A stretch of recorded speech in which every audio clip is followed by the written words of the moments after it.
یہ شخص امریکی سفارتکار ہے اور انگریزی کے علاوہ عربی، فرانسیسی، ترکی اور جرمن زبانوں پر عبور رکھتا ہے۔ اس کی بنیادی تعلیم کا مرکز و محور مشرق وسطیٰ کی سیاست، معاشرت اور معیشت رہی ہے۔ اس نے جانز ہاپکنز یونیورسٹی سے مشرق وسطیٰ کی معاشرت و معیشت میں ایم اے کیا اور پھر قاہرہ کی امریکی یونیورسٹی سے عربی زبان و ادب کی تعلیم حاصل کی۔ اس نے اپنی تمام سفارتکاری کی نوکری مشرق وسطیٰ میں گزاری۔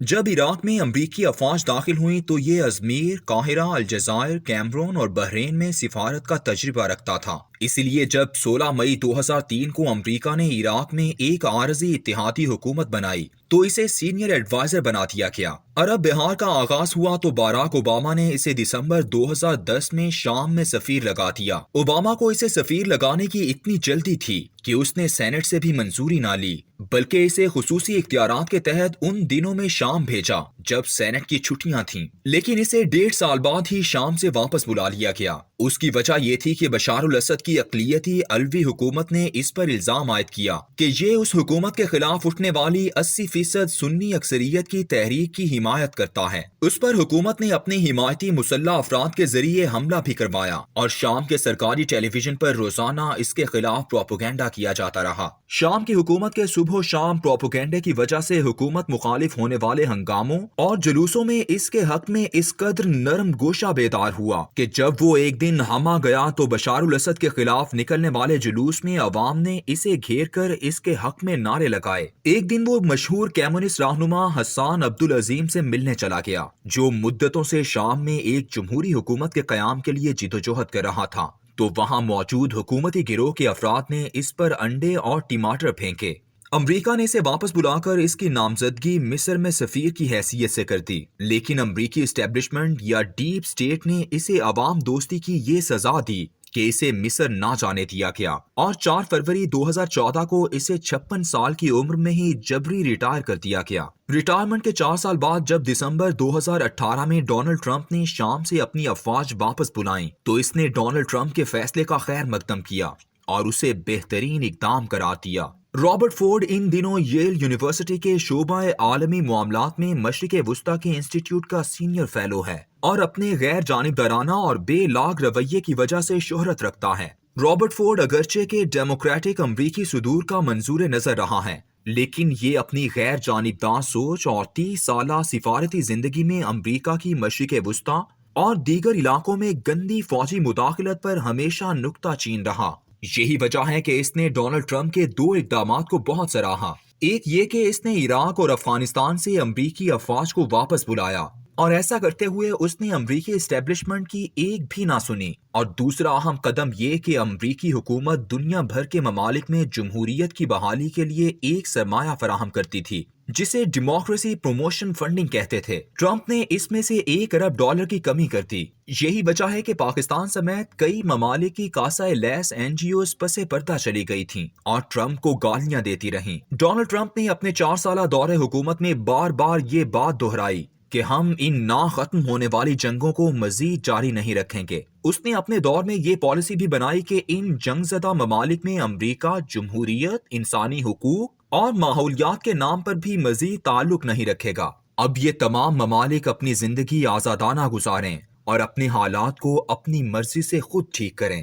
ٹرمپ کے مطابق امریکہ جب ان ملکوں میں ترقیاتی کاموں پر اپنا سرمایہ لگاتا ہے تو پھر امریکی سینیٹر چاہتے ہیں کہ ان ملکوں میں امریکہ جیسی جمہوریت، آزادی اور معاشرتی ماحول ہونا چاہیے۔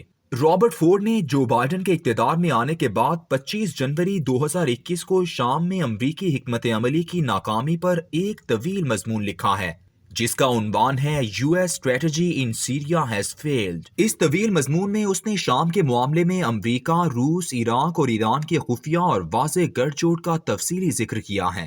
عالمی اور علاقائی قوتوں کے اس اتحاد کی وجہ سے شام کا عام شہری برباد ہو گیا ہے۔ وہ لکھتا ہے کہ روس اور ایران کئی دہائیوں سے شام میں موجود تھے اور دونوں ملکوں کے بشار الاسد اور اس کے باپ حافظ الاسد کی افواج اور 10% اقلیتی علویوں سے مضبوط روابط تھے۔ جب عرب بہار کے دوران شام میں ہنگامے شروع ہوئے تو اس کے پڑوس عراق میں ایک ایسی حکومت قائم تھی جسے بیک وقت امریکہ اور ایران کی حمایت حاصل تھی، اور امریکہ عراق جیسی کیفیت شام میں بھی چاہتا تھا۔ اس راستے میں رکاوٹ صرف ایک تھی کہ جن کردوں کو امریکہ نے سیرین ڈیموکریٹک فورسز کے نام پر منظم کیا تھا ان کا کیا کیا جائے۔ عراق کے کردوں کو تو ایک جانب داعش سے لڑا دیا گیا اور ساتھ ہی ان کو ترکی اور قطر کے ذریعے مزید کمزور کیا گیا، اور اب یہی فارمولا شام میں بھی چل سکتا تھا۔ داعش کو پہلے امریکی مدد سے منظم کیا گیا تھا، لیکن اسے ایک افریت بننے سے روکنے کے لیے اس کے خلاف ایران اور سعودی عرب سمیت سب کو ہی اکٹھا کیا گیا، اور یوں داعش سے جتنا کام لینا تھا لے کر اس تباہ شدہ عراق و شام کے علاقے کی تھانیداری روس، ایران، امریکہ اور بشار الاسد میں باہم تقسیم ہو گئی۔ رابرٹ فورڈ لکھتا ہے کہ جب میں شام میں سفیر تھا تو میرے ماتحت کام کرنے والے امریکی سفارتکار اور ایران کے قاسم سلیمانی کے پاسداران انقلاب کے کئی کمانڈر ایک ساتھ اپارٹمنٹ میں رہتے تھے۔ اس دوران مجھے اندازہ ہوا کہ شام میں عوام کے خلاف ایک بدترین اتحاد قائم ہو چکا ہے جو ایک دن یہاں کے شہروں کو تباہ اور عوام کو دربدر کر دے گا۔ رابرٹ فورڈ کے مضمون سے چند دن پہلے ایران کے سابق صدر اور آیت اللہ خمینی کے ساتھی علی اکبر ہاشمی رفسنجانی کی بیٹی فائزہ ہاشمی نے اپنے والد کی ایک آڈیو ریکارڈنگ سنوائی ہے جس میں اس نے بشار الاسد پر تنقید کرتے ہوئے کہا تھا کہ اس نے شام کے شہریوں پر کیمیائی ہتھیار استعمال کیے ہیں۔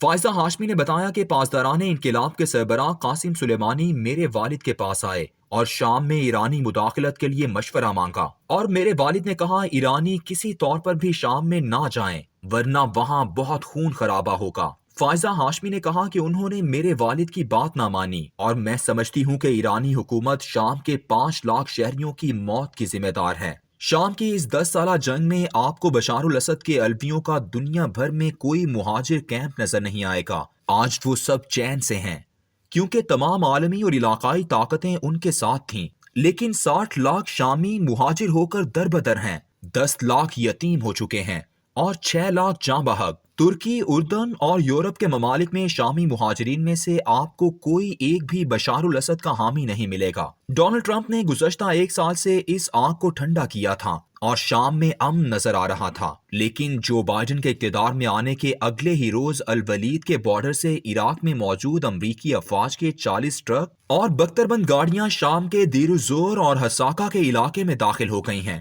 شام میں ایک بار پھر جنگ چھانے والی ہے، خون بہنے والا ہے، عام آدمی کا خون، بے یار و مددگار انسانوں کا خون۔